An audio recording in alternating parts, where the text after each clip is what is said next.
Friends, நம்ம வீட்டில் இன்றைக்கி காலையில் டிஃபன் என்னென்னு பார்த்தீங்கன்னா தோசை, சுட தோசை. அதுக்கு பார்த்தீங்கன்னா வெஜ்ஜு குருமா. அடுத்து பார்த்தீங்கன்னா ஆம்லெட்டு.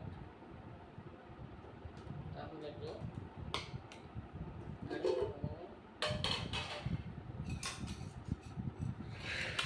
தக்காளி சாதம் சூடாக செய்யலாம். தக்காளி சாதத்தில் பார்த்தீங்கன்னா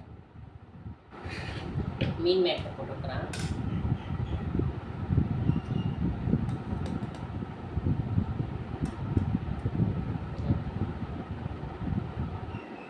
நான் சமைக்கல பாருங்கள் ஃப்ரெண்ட்ஸ். காலையில் தோசை, வெஜ் குருமா, ஆம்லெட், தக்காளி சாதம். இதை தான் நம்ம வீட்டில் இன்றைக்கான டிஃபன். வாங்க சாப்பிட்லாம். நானும் சாப்பிட போகிறேன், நீங்களும் வாங்க சாப்பிட்லாம், சேர்ந்து சாப்பிட்லாம். Okay bye friends. இருந்தால் லைக் பண்ணுங்கள்,